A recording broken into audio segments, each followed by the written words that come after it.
Hello and welcome to another episode of the Oil, Gas, and Gravy podcast. We've got another back-to-back to go over. Toronto and Ottawa Canada trip. And this was definitely something. It was an interesting trip. Carolina came away with 4 points. They probably shouldn't have even come away with three. They shouldn't have even come away with three. They should have only won that Ottawa game. That was a pretty dumb thing. But we'll get to that. They ended up taking a shocking win in Toronto, and we'll get into why that win is shocking in just a moment.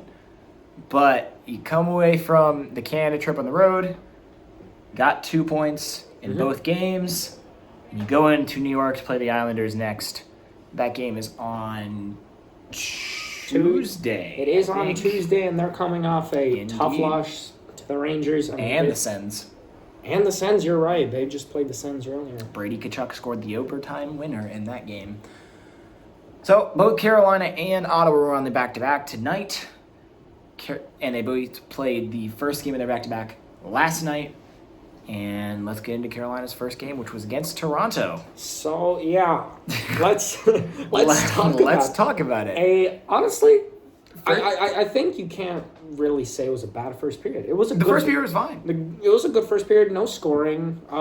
There were chances, not many, but it was a good defensive period overall. You can't be mad about the way they played. Absolutely. And then comes the second period. The first 15 minutes of that period was horrendous. Horrible. That was probably... Absolutely terrible. Okay. It was hockey, good hockey, except you're forgetting the most important part. The puck. Yeah. Exactly. Carolina decided, let's give Toronto one of the best teams in the league. 8 breakaways and... And sure enough, they capitalized on 2 of them, and then they got an odd man rush on the third goal from Robertson. Just 4 minutes and 47 seconds into the second period, they decided to let John Tavares just get alone into the offensive zone for them, and he just puts one bar down. And I think that was the one where, was it Foss tried to pass it to KK? Yes, Foss made a stupid pass. He tried to make a pass that was not there. The lane was really well defended, and he tried to fit it through the skates, and it ended up going off the skate of KK. It was not a good idea. What happened there is you just pass it to Tavares, and he gets a one-on-one with Kochetkov, and Tavares won that one. And Tavares kills the Canes every time. He does, but not this one. Not this time, I guess. Then they decided, William Nylander, one of the best finishers in the league, have a breakaway of your own where you can just be one-on-one with our goalie. And he scored, obviously. And then made it 2-0.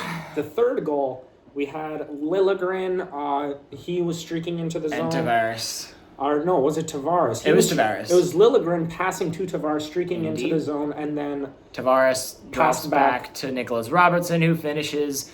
There is absolutely nothing Pyotr Kochetkov could do. Yeah. None of these 3 goals were on him, at all, really. I don't think that he had much chance on saving any of them. It was just very poor defense. It was horrendous defense. But just a minute, not even a minute and a half later, Martinook answers, bringing some life. Not really. It was a pretty goal. It was a good goal off the rebound. We know that's where Toronto has struggled in front of their own net. That's where Jordan Martinook has thrived, off the rebound. Right, and, he buries one there, and then with less than 3 seconds to go on the power play. Indeed. Gensel is going to rack up his second point as a Hurricane. He puts it in, or he takes a shot. It's saved by Samsonov, and Seth Jarvis puts the rebound up and into the goal.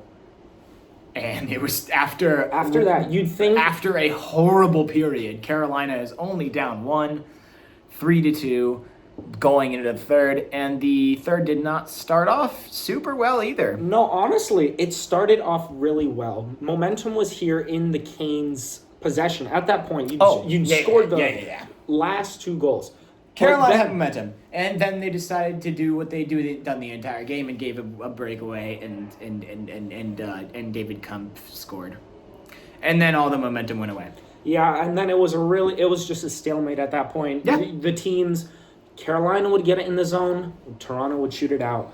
Toronto would get it in the zone, Carolina would shoot it out. And at that point, we're thinking, okay, well, I guess that's how this game's going to end, on to Ottawa. Yeah.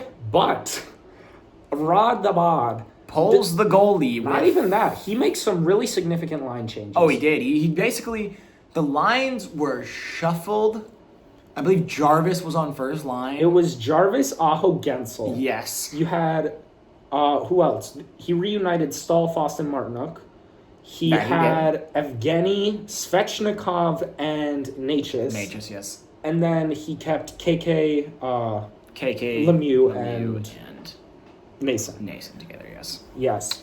And so those were some pretty significant line changes. Oh, and lucky for us, we started on the power play, I believe, 2 minutes remaining. Indeed. And key call there. I mean, it was a beautiful. I don't remember what the call was to cause the power hooking play. I think it was a hook. It was a hooking where Orlov was trying to get into a more central position. Yeah. And was it a stretch of a call? Yes, but it's by the book, it's a penalty. Yes. By the book, it's a penalty. But I think in a crucial game, you probably won't call that. But Carolina empties the net on the power play, gets a 6-on-4, and Dmitry Orlov, beautiful feed to Sebastian Aho, who puts it home. I don't even think that's the best part. With 1:32 to go on the clock. The best part is Gensel redirecting it to Aho. Absolutely. It was a beautiful Orlov feed to Gensel. Yeah. That pass was to Gensel, but Gensel had redirected it to Aho's tape, and that allowed him to finish that, which was absolutely beautiful. And then with seven seconds to go, not even 7 seconds left, Sebastian Aho again from Brent Burns and Kuznetsov. Burns just gets into the slot, takes a big slap shot. It deflects off Aho's stick and goes behind Samsonov and into the goal.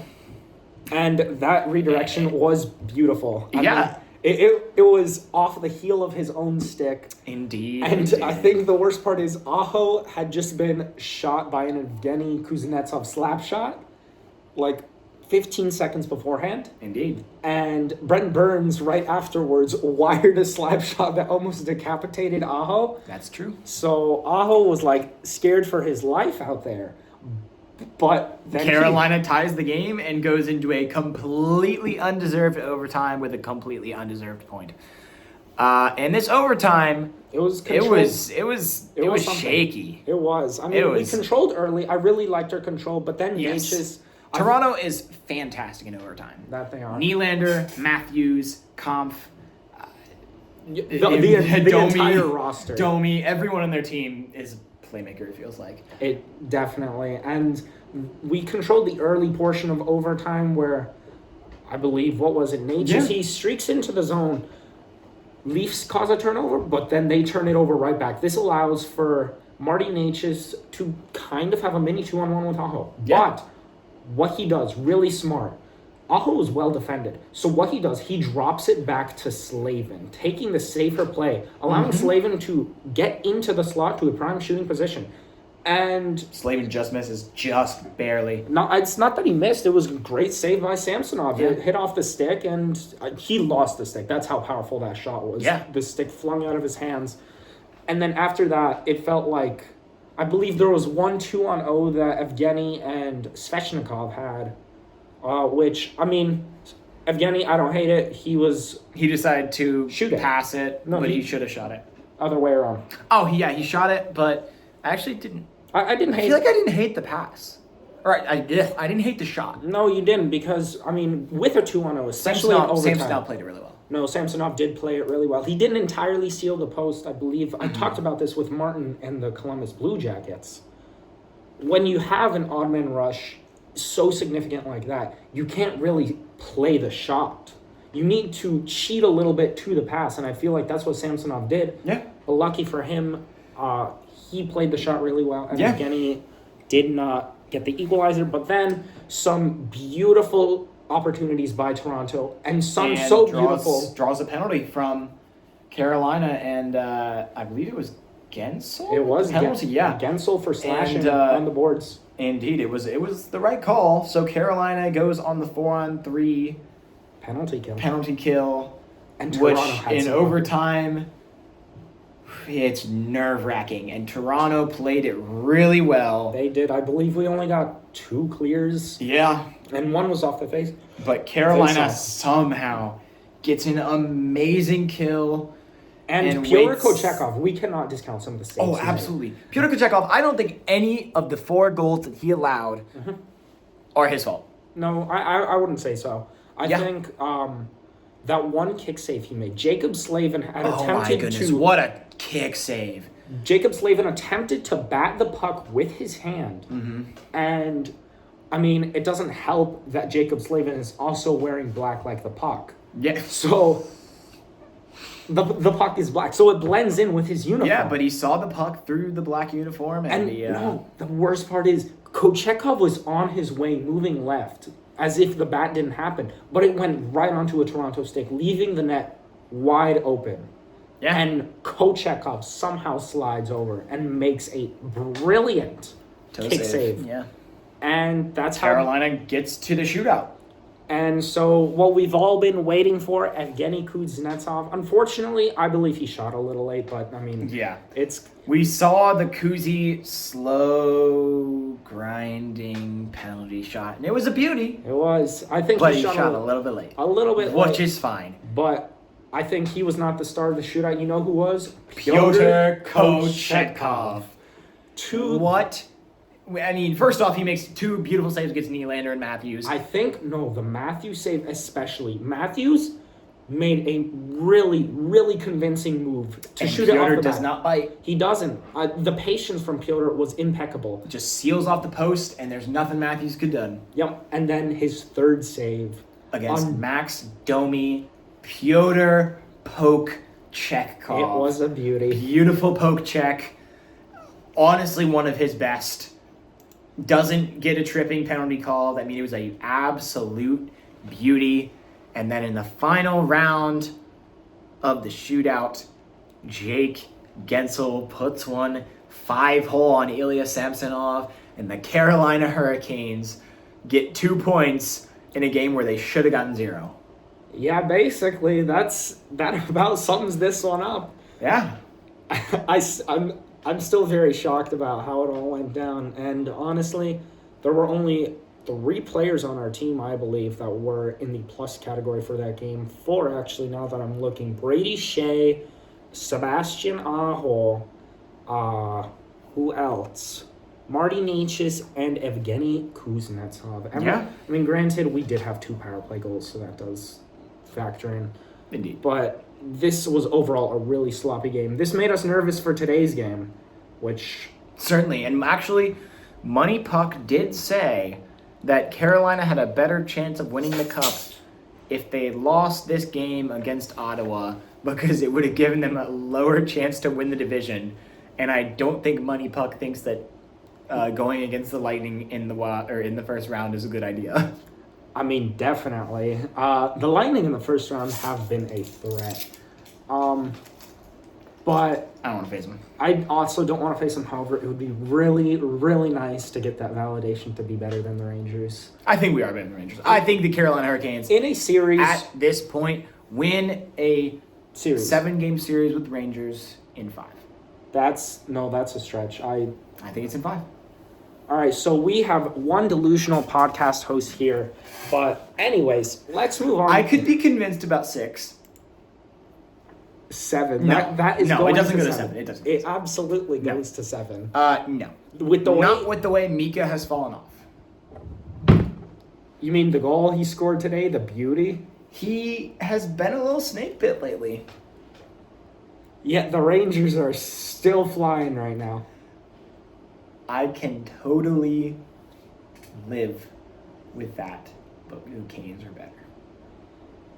Anyway, we will move on to the game from today, which was the Ottawa Senators, who are absolutely horrible. It was a, honestly, decently competitive 40 minutes of hockey. Yeah. It really was. Ottawa played good for the first 40 minutes. 30 minutes of the game. You know what? Fair. And I feel like they had generated lots of offense, and they had the shots to prove it. They put 32 shots on us. First period, Dmitry Orlov puts one home on the breakaway. From Beautiful bar down from Brendan Lemieux and Marty Necas. Mm-hmm. Thomas Chabot answers with a absolutely beautiful shot, tie it up for Ottawa, and the first period ends 1-1. Yeah, Nothing Freddie Anderson could have really done on the shot. It was bar down, looked like it was posted in the corner. Yeah, but unfortunately for Ottawa, they would draw a hooking, or was it holding call, whatever, in the dying seconds of the first, meaning Carolina would be on the power play to start the second, and sure enough, they would draw another slash to Svechnikov. Svechnikov drawing both penalties. Indeed. So really, Carolina went on the 5-on-3, which expired before, but only by about 3 seconds before Evgeny Kuznetsov with a snipe.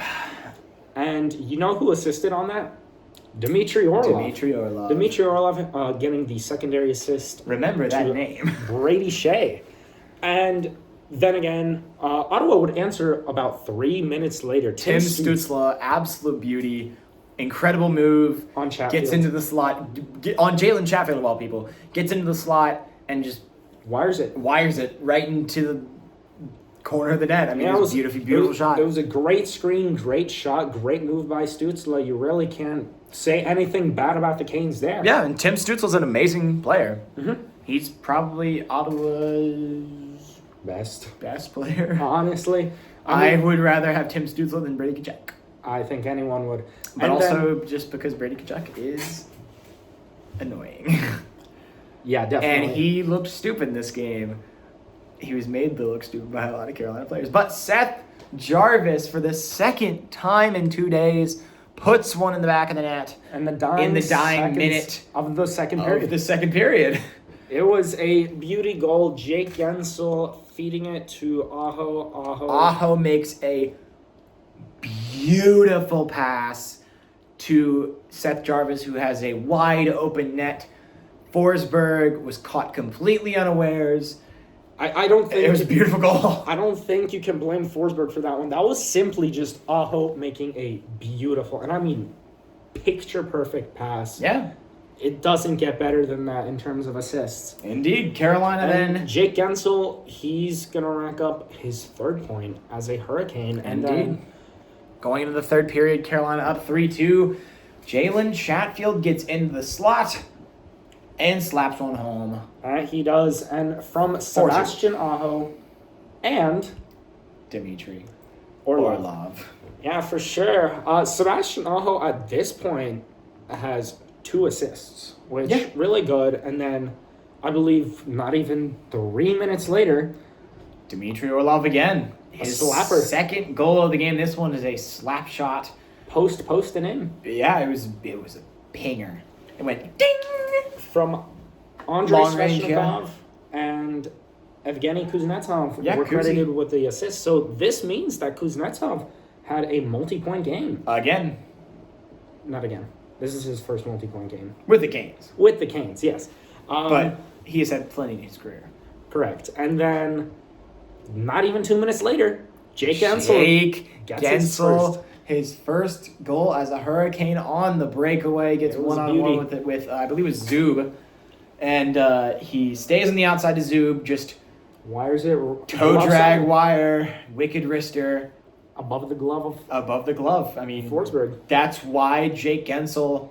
That's why we got him. Was brought in. Yeah. I mean, Jake Gensel is an elite goal scorer. He made an elite goal scorer's goal here. And it's his first goal not in a shootout as a Cane. Yeah, and you know who assisted on that? Sebastian Aho. Yep. Sebastian Aho, Dmitry Orlov. Sebastian Aho, 3 assists. Orlov with his 4th point. 4th point.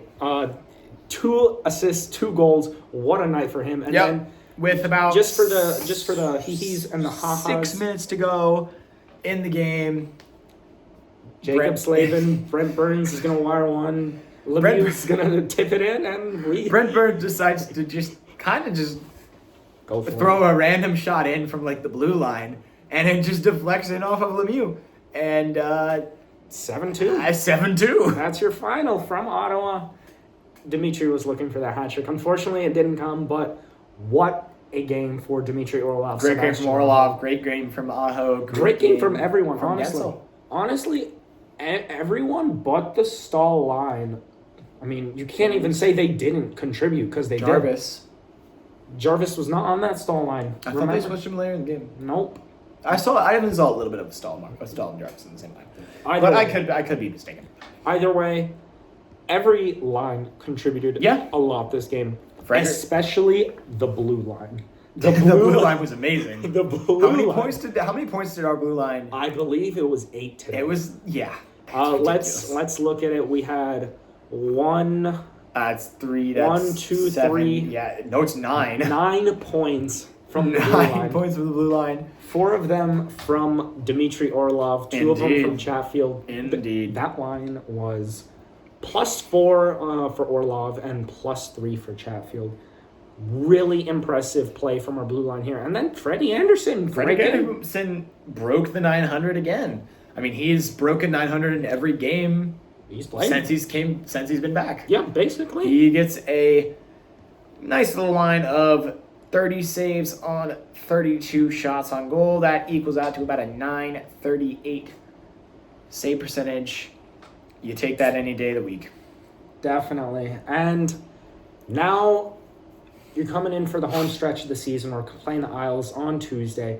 But I want to take us back about 2 podcasts ago when I said this stretch right here is going to be probably your most crucial stretch of hockey. Carolina's been great. And you came away with 6 of 8 points. You will any day take a 75 points percentage. 2 wins against Florida and Toronto, and then huge against. And the game against the Rangers was a great game. You played really well, and you just got unlucky, honestly.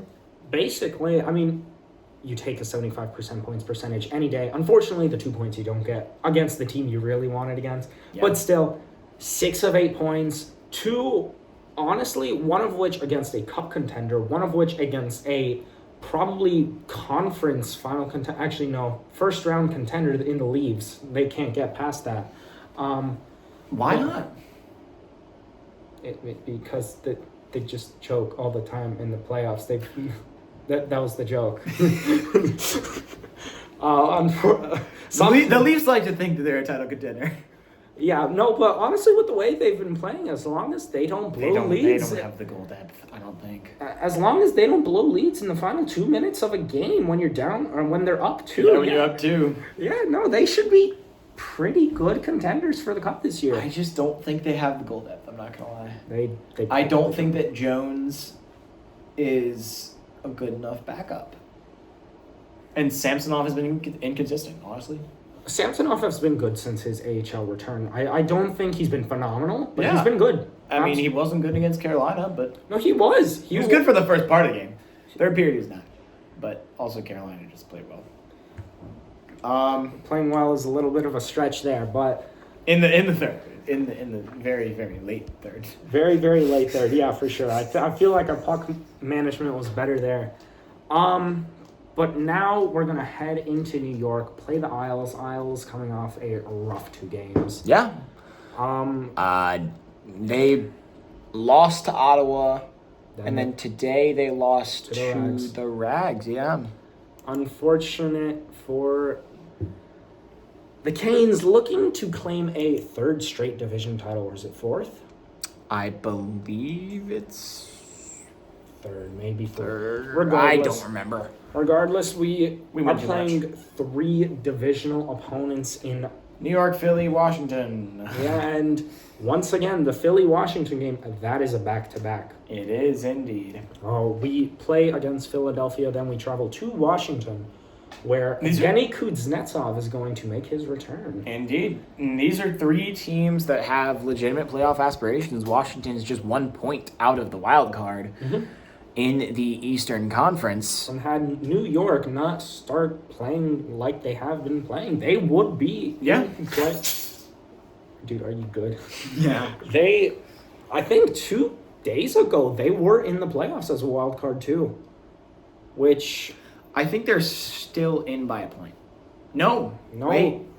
Now it's the Red Wings. The Red Wings have come up... Yeah, it's the Red Wings, even though they're 1-8 over their last 9.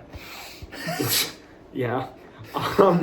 Regardless, then you have Philly. Philly, they're honestly on the brink of getting out of third in the division. They're kind of slipping. They're slipping, and if you're Philadelphia, you're really worrying. Pittsburgh's not all too far out of the playoff spot. They won today 6-3. I mean, point, Michael Bunting, our boy, scored today. That he did, and Jake Gensel's going to make his return to Pittsburgh. That's going to be a fun one to watch. But before that, on Sunday, 6 p.m., versus Toronto.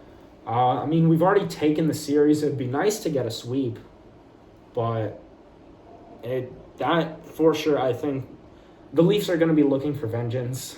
Yes. Hopefully they don't choke again like they did 2 days ago, or yesterday rather. And then we play, honestly, I'm looking at our schedule. It is not too threatening other than Boston. It's not. It genuinely, Boston is the only true threat. Maybe Toronto. Every other team is looking... Every other team is either on the brink of a wild card or just not in the playoffs. Yeah. So... Columbus is terrible. You'd really like to sweep the series against Boston. You've only played one game. Yeah, you've only played one game. So let's not get ahead of ourselves. That was a thriller. It was a great game, and Boston has fallen off at least a little bit since then. Yet they're still first in the league right now. Yeah. I won't think that I would put Boston in the top tier of teams right now. I think you have to. I don't think I do. Well, it's iffy. They're definitely on that borderline for me, but I think that. Well, I think they have the record to show it. Yeah. And they are the best team in terms of points in the league right now. However, Florida and the Rags are only 2 points behind them. Or 1 point behind them? Indeed.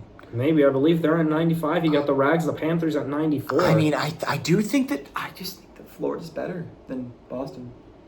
I mean, definitely. If you do look at, like, how the points are broken down, Boston has been abusing that overtime point.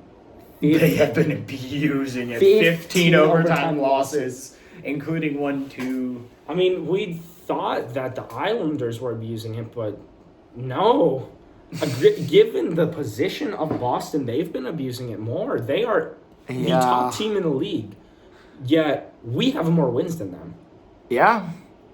Carolina got its second shootout win this week, which is really nice. Beautiful, honestly. Having Gensel and Kuznetsov, 2 really great shootout players to just use so you don't have to have, like, I don't know, Svechnikov, Nason, Kokaniemi, like, I think, wasn't that what he did against the Blues one time?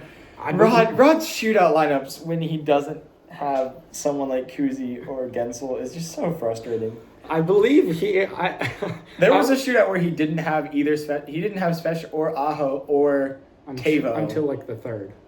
I don't think he had him at all. I believe there was one that went Aho Burns. Oh, he put Brent Burns. I forgot about that. That was ridiculous. My gosh. We were a little dumbfounded at that one. We sat here and we were like, Burns! Yeah, we were a little confused at that one.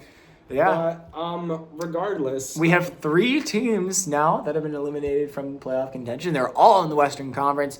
That is the Anaheim Ducks, the Chicago Blackhawks, and the San Jose Sharks.